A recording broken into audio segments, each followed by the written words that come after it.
Plaintiff Robert Barnes is suing his ex-girlfriend for the value of a car and impound costs. Robert says the defendant is a liar and master manipulator who was fired from her job for stealing. Defendant Cynthia Pihaki denies stealing from her job and says the plaintiff is the one who's lying about her.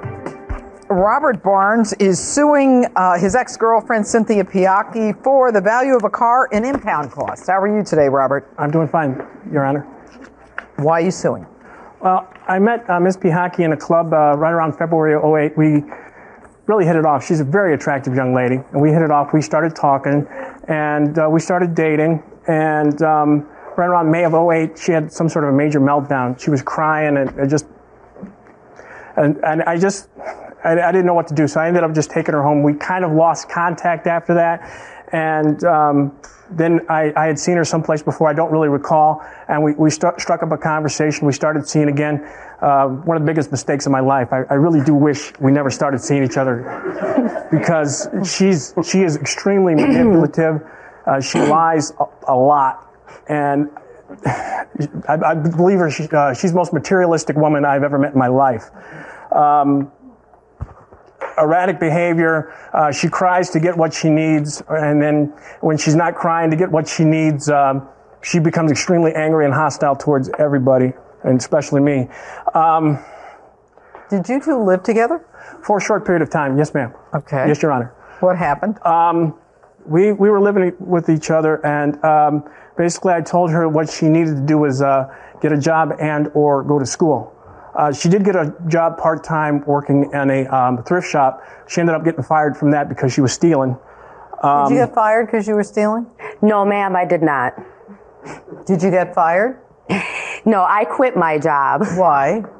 There were some personal matters that I'm going through right now that I was taking care of, and there were some court matters that I was helping someone else on. Again, I quit that job, and it was deemed that I did not steal. It's a thrift store. Why? Who would steal from a thrift store? What do you mean it was deemed that you were not stealing? That means someone had to make a decision based on a question that you were. Because again, he would come to my job and try to act like he's bringing me lunch, which he would actually stalk me and talk to my boss. What's that got to do with it being deemed that you did not steal? Apparently, my boss came to me and had asked me, and if I stole. And I told him, no, I did not steal from your store. I still had my job. I still kept my job because they found that I did not steal any of their belongings. Who made the complaint that you stole? That's what I'm not aware of. I don't know who made the complaint that I was stealing. So you then made the decision to leave the job? Yeah, I did. So yes, I did. how are you living if you're not working? Off and on, working through temp agency. She was living off of me. Do you need a job? Look at me. Do you need a job? As of this point, yes, I would need a job. I'm working. Where do you want to work? McDonald's, Burger King? Do you want to work at Taco Bell? Y'all making a mockery of me? No, I'm not making a mockery of you. Why this? Why this? Don't forget this. I don't need this. I'm out of here. I'm not gonna sit here and play no little kid games and talk about where you want to work, make a joke of me. Open the doors. You know what? Don't let her back in. Here's the bottom line. She is out of control. So what is your claim? Our claim is that you asked me a rational question and I'm She a friend of yours? Was she a friend of yours? No, she's my sister. She's your sister? Why don't you go out there with her? Okay. There was an incident on October 30th of 2008. I let her use my cell phone, which was another big mistake. I got the bill on October 30th for $750 for 1 month's use. And that really started an argument. I was baking a frozen pizza in the oven. She picked up the plate. She hit me in the head with the plate with the pizza on it. Well, I went to go. That doesn't surprise me one bit. Mm-hmm.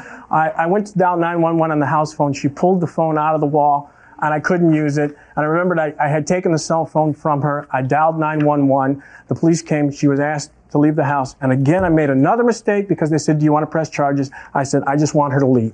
I want her and her sister to leave. Was this the sister? This was the sister that was there. So, all right, so then what happens? You're suing for a car? Yes. Tell me what happened. Okay.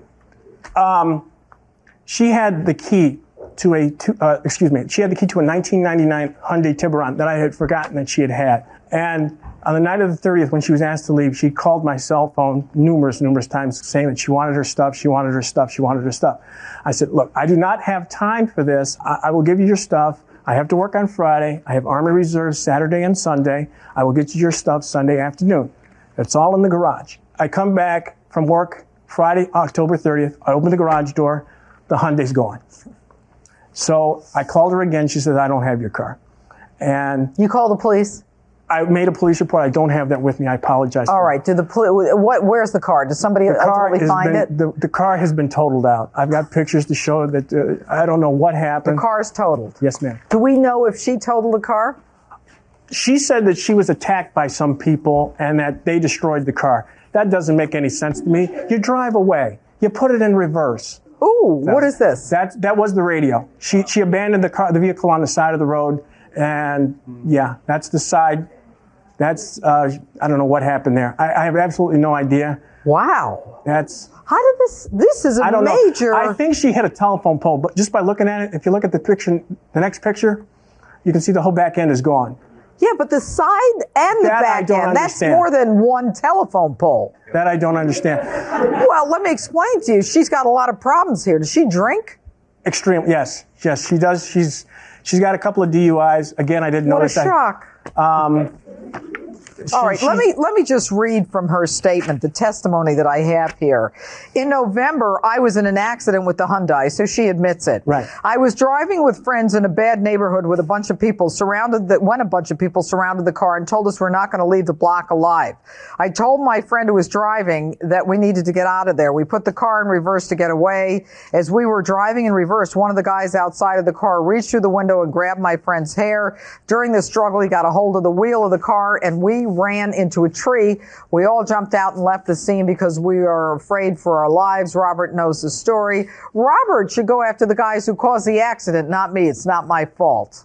And by the way, you're a total jerk. Oh, I knew that. According to her. Do you have anything that estimates the value of the car? Yeah, I got the Kelly Blue Book. Let's see.